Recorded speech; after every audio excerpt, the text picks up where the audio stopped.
नमस्कार, बहुत स्वागत है आपका एबी स्टार न्यूज में। आपके साथ मैं हूं शुभम सिंह।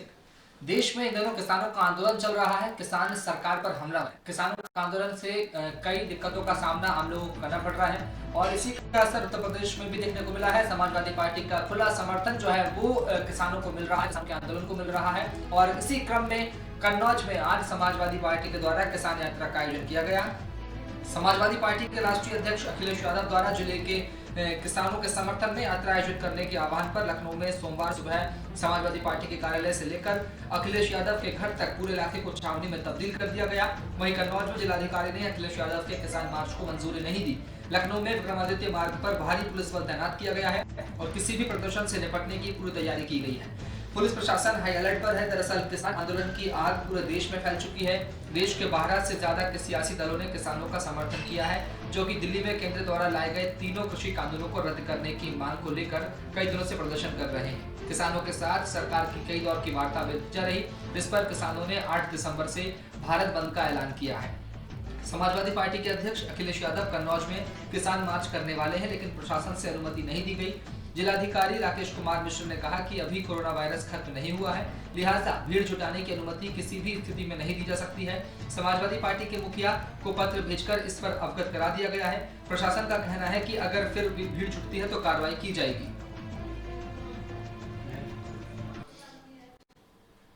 और देश में कोरोना की मार के साथ साथ प्रदूषण की मार भी जनता पर पड़ रही है। दिल्ली एनसीआर में रहने वाले लोगों का बुरा हाल है।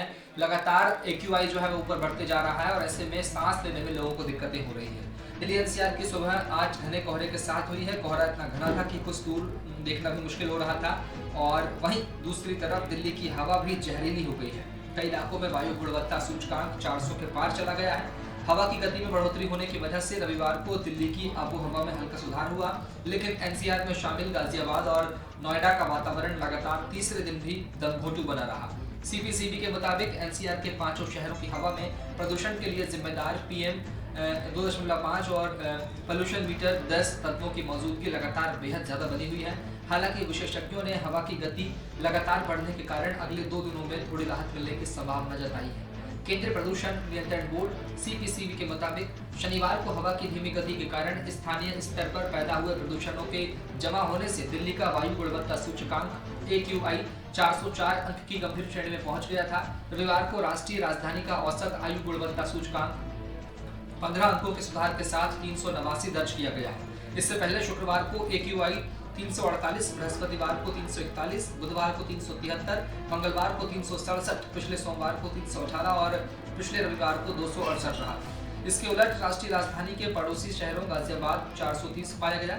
यहाँ के नोएडा में 404 एयर क्वालिटी इंडेक्स पाया गया और हवा की गुणवत्ता गंभीर श्रेणी बरकरार है, जबकि ग्रेटर नोएडा 396 और फरीदाबाद भी गंभीर स्तर से बहुत नीचे है। गुरुग्राम का AQI 325 दर्ज किया गया है।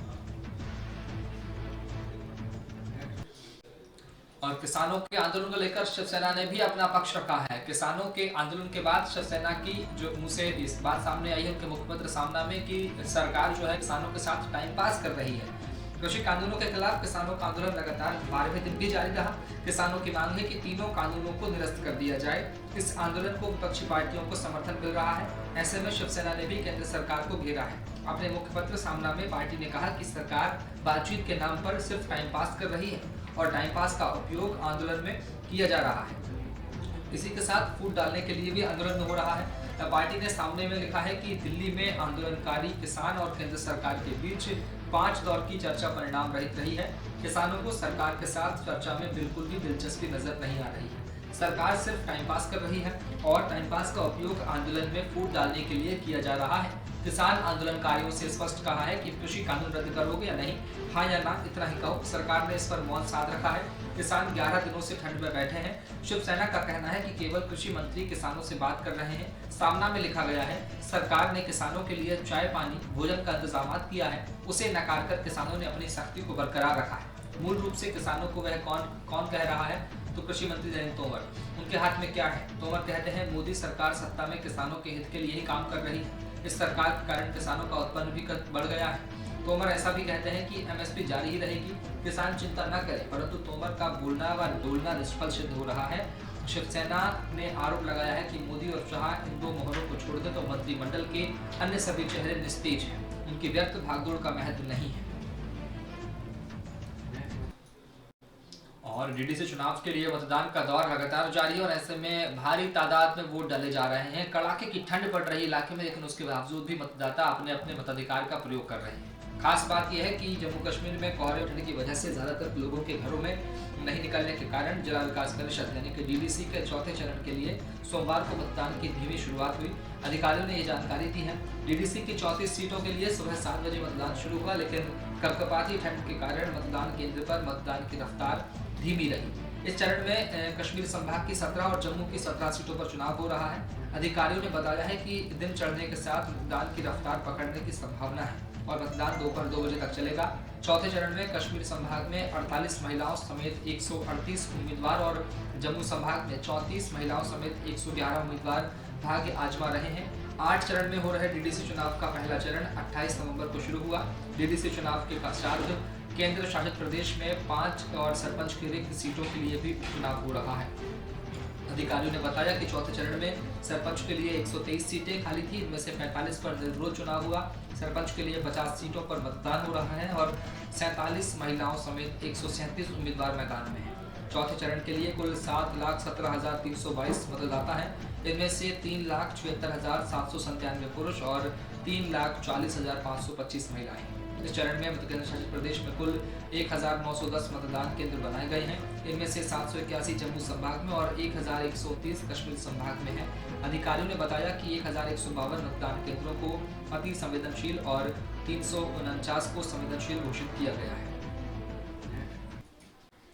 और कल होने वाले किसानों की ओर से भारत बंद को तमाम दलों का समर्थन मिल रहा है। इसी के साथ ट्रेड यूनियनों का भी, जैसे कि 8 ट्रेड यूनियन है, उनका भी समर्थन किसानों को मिल रहा है। मानी बात है कि केंद्र सरकार की तरफ से लगाए गए 3 कृषि कानूनों के विरोध में किसान संगठनों की तरफ से 8 दिसंबर को बुलाए गए भारत बंद का जहां एक तरफ 10 ट्रेड यूनियनों ने समर्थन किया है, तो वहीं लेफ्ट और आरजेडी समेत कई राजनीतिक दल सामने आए। तेलंगाना की सत्ताधारी पार्टी तेलंगाना राष्ट्र समिति यानी टीआरएस ने भी किसानों के भारत बंद का खुला समर्थन दिया है। टीआरएस ने घोषणा की है कि 8 दिसंबर को होने वाले भारत बंद को टीआरएस पार्टी पूरी तरह से समर्थन करेगी। तेलंगाना के मुख्यमंत्री के चंद्रशेखर राव ने कहा है कि टीआरएस पार्टी के कार्यकर्ता इस भारत बंद में खुलकर हिस्सा लेंगे। टीआरएस ने ट्वीट करते हुए कहा कि केसीआर का मानना है कि लड़ाई को तब तक जारी रखने की जरूरत है जब तक कि नए कृषि कानूनों को रद्द नहीं किया जाता। भारत बंद की सफलता के लिए टीआरएस पार्टी काम करेगी। लोगों से बंद को सफल बनाने और किसानों के लिए खड़े होने का अनुरोध किया है। और देश में कोरोना की रफ्तार थमने का नाम नहीं ले रही है। लगातार आंकड़ों में इजाफा होते जा रहा है। सरकार हर संभव कोशिश कर रही है, लेकिन दुनिया भर में 6.5 करोड़ से ज्यादा कोरोना केस सामने आ चुके हैं। दुनिया भर में कोरोना वायरस की इसकी संख्या 6 करोड़ 62 लाख से अधिक हो गई है। वहीं वायरस से अब तक 15 लाख से अधिक लोगों की मौत हो चुकी है। अमेरिका, भारत और ब्राजील में कोरोना वायरस के संक्रमण के सबसे ज्यादा मामले सामने आए हैं। हालांकि इसकी वैक्सीन जल्द आने की खबर से उम्मीद है कि कोरोना की वैक्सीन जल्द आ सकती है। कोरोना से सबसे ज्यादा प्रभावित देशों की सूची में अमेरिका सबसे ऊपर है और इसी के साथ साथ कोरोना की तेजी मामले में अमेरिका भी बढ़ रहे हैं। और अमेरिका में पिछले शनिवार तक 24 घंटे में 2,24,000 से ज्यादा नए मामले सामने आए हैं। इसके बाद भारत का नंबर आता है। भारत में 96 लाख कोरोना संक्रमित हो चुके हैं। यहाँ पिछले 24 घंटे में 36,000 मामले बढ़े हैं। वहीं कोरोना से तीसरे सबसे ज्यादा प्रभावित देश ब्राजील में 24 घंटे में 47,000 मामले दर्ज किए गए हैं।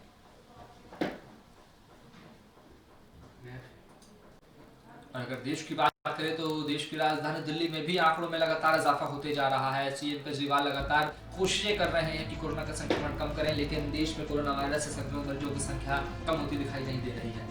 कोरोना के कम होते मामलों के बीच अभी संकट खत्म नहीं हुआ है। स्वास्थ्य मंत्रालय से मिले आंकड़ों के मुताबिक नए मामले सामने आने के बाद देश में कोरोना मरीजों की संख्या अब 97 लाख के आंकड़े को छूने वाली है। स्वास्थ्य मंत्रालय की ओर से जारी आंकड़ों के मुताबिक पिछले 24 घंटे में कोविड-19 संक्रमण के 32,981 नए मामले सामने आए हैं, जबकि 391 लोगों की मौत हुई है। नए केस सामने आने के बाद देश में अब तक कोरोना संक्रमित मरीजों की कुल संख्या 96,77,000 हो गई है। स्वास्थ्य मंत्रालय के मुताबिक देश में अब तक 91,39,901 लोग रिकवर हो चुके हैं, जबकि इस समय 3,96,729 एक्टिव केस यानी कि लगातार आंकड़ों में इजाफा होते जा रहा है। सरकार हर संभव कोशिश कर रही है। इसके बावजूद भी आंकड़े कम होने का नाम नहीं ले रहे हैं। बीते 24 घंटे में हुई मौतों के बाद देश में मृतकों की संख्या बढ़कर अब 1,40,573 हो गई है। ICMR के मुताबिक देश में पिछले 24 घंटे के अंदर 8,01,081 कोरोना टेस्ट किए गए। और आरजेडी के नेता और बिहार के नेता प्रतिपक्ष तेजस्वी यादव अब आग बबूला हो गए हैं। दरअसल किसानों के समर्थन में उन्हें प्रदर्शन करना महंगा पड़ गया है। उनके ऊपर FIR हो गई है। FIR होने के बाद तेजस्वी यादव ने सरकार पर तीखा हमला बोला है। तेजस्वी ने साफ कहा है कि अगर सरकार में दम है तो मुझे गिरफ्तार करके बताएं। बिहार के नेता प्रतिपक्ष और राष्ट्रीय जनता दल के नेता तेजस्वी यादव ने राज्य की नीतीश कुमार सरकार पर तीखा हमला बोला। उन्होंने NDA सरकार को निकम्मी और डरपोक करार देते हुए कहा है कि राज्य सरकार ने किसानों के पक्ष में धरना देने को लेकर उनके और उनके समर्थकों के खिलाफ FIR दर्ज की है। तेजस्वी ने सरकार को चुनौती देते हुए कहा है कि यदि दम है तो उन्हें गिरफ्तार करके दिखाए, वरना वे खुद गिरफ्तारी देंगे। आरजेडी नेता ने कहा किसानों के लिए वह फांसी पर चढ़ने को भी तैयार है। बता दें कि यादव ने शनिवार को अपने समर्थकों के साथ पटना के गांधी मैदान में संसद द्वारा पारित नए कृषि कानूनों की वापसी की मांग को लेकर धरना दिया था। प्रशासन की तरफ से अपने खिलाफ दर्ज FIR को लेकर उन्होंने ट्वीट कर कहा, डरपोक और बंधक मुख्यमंत्री की अगुवाई में चल रही बिहार की कायर और निकम्मी सरकार ने किसानों के पक्ष में आवाज उठाने के जुर्म में हम पर FIR दर्ज की है। दम है तो गिरफ्तार करो, अगर नहीं करेगा तो इंतजार करने के बाद स्वयं गिरफ्तारी दे देंगे। उन्होंने कहा कि किसानों के लिए FIR क्या, अगर फांसी पर भी चढ़ना पड़े तो दे सकते हैं फांसी भी।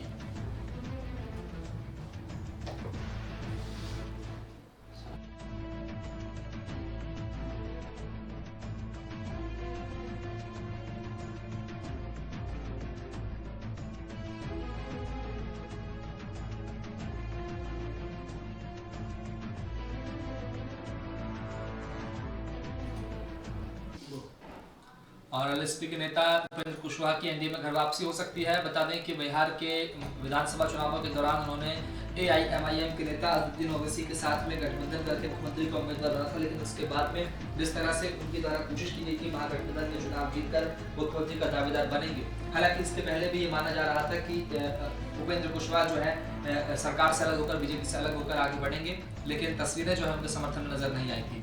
पिछले दिनों LSP अध्यक्ष उपेंद्र कुशवाहा और बिहार के मुख्यमंत्री नीतीश कुमार के बीच मुलाकात हुई थी। इसके बाद ये कयास लगाए जा रहे हैं कि आने वाले दिनों में कुशवाहा अपनी पार्टी का विलय JDU में कर सकते हैं और एक बार फिर से उनकी घर वापसी हो सकती है।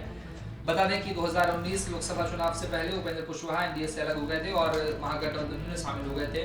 2019 के चुनाव परिणाम भी कुशवाहा की पार्टी के पक्ष में नहीं रहे थे। इसके बाद बिहार विधानसभा चुनाव में कुशवाहा ने महागठबंधन से भी नाता तोड़ दिया था और अजदुद्दीन ओवैसी की पार्टी के साथ गठबंधन करके CM उम्मीदवार बन गए थे। अब चुनाव में हार के बाद कुशवाहा के सियासी भविष्य को लेकर सवाल खड़े हो रहे हैं। बता दें कि 2 दिसंबर को कुशवाहा ने नीतीश कुमार के साथ मुलाकात की, जिसके बाद सियासी गलियारों में तमाम तरह की अटकलें जोर पकड़ रही है।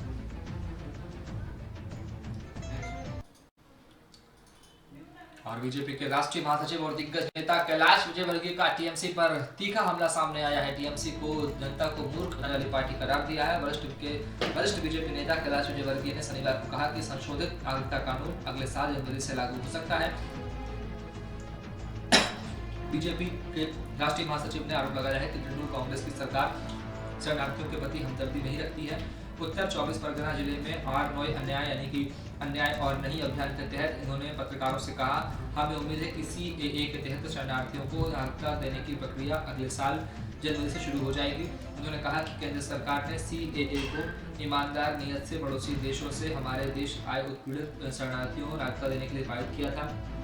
विजयवर्गीय की टिप्पणी पर प्रतिक्रिया देते हुए तृणमूल कांग्रेस के नेता और राज्य के मंत्री फरहाद हाकिम ने कहा कि बीजेपी पश्चिम बंगाल के लोगों को मूर्ख बनाने की कोशिश कर रही है।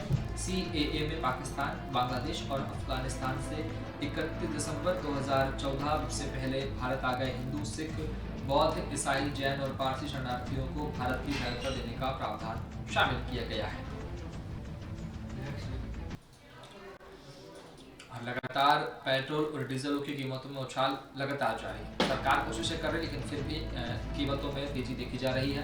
पेट्रोल डीजल की कीमतों में तेजी का सिलसिला लगातार जारी है। आज यानी कि रविवार को सरकारी तेल कंपनियों ने पेट्रोल और डीजल की कीमतों में 28 से 30 पैसे तक की बढ़ोतरी की है। इसके बाद मुंबई में पेट्रोल बढ़कर 90 रुपये 5 पैसे प्रति लीटर हो गया, वहीं डीजल भी 30 पैसे बढ़कर 80 रुपये 23 पैसे प्रति लीटर के हिसाब से बिक रहा है।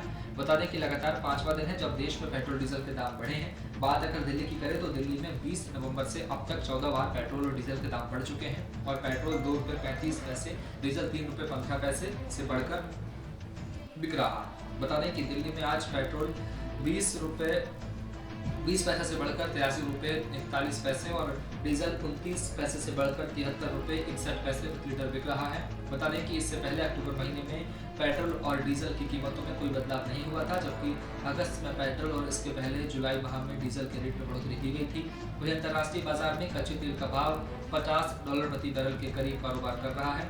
पिछले एक महीने में कच्चे तेल के भाव में तेज उछाल देखा गया। बता दें कि ओपेक देशों ने जनवरी से उत्पादन में 5 लाख बैरल की बढ़ोतरी करने का फैसला किया है, जिससे अंतर्राष्ट्रीय स्तर पर कच्चे तेल की कीमत में बढ़ोतरी हुई है। यही नहीं, आने वाले दिनों में पेट्रोल डीजल के भाव और बढ़ने की संभावना है।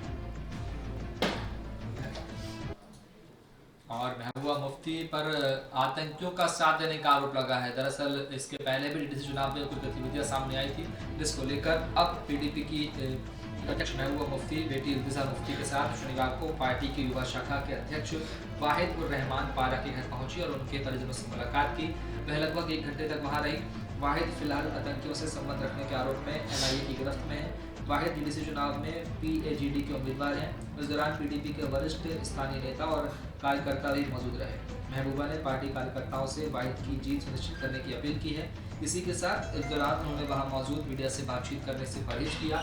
इससे पहले 27 नवंबर को महबूबा ने पुलवामा जाने की कोशिश की थी, परंतु सुरक्षा कारणों से पुलिस ने उन्हें अनुमति नहीं दी।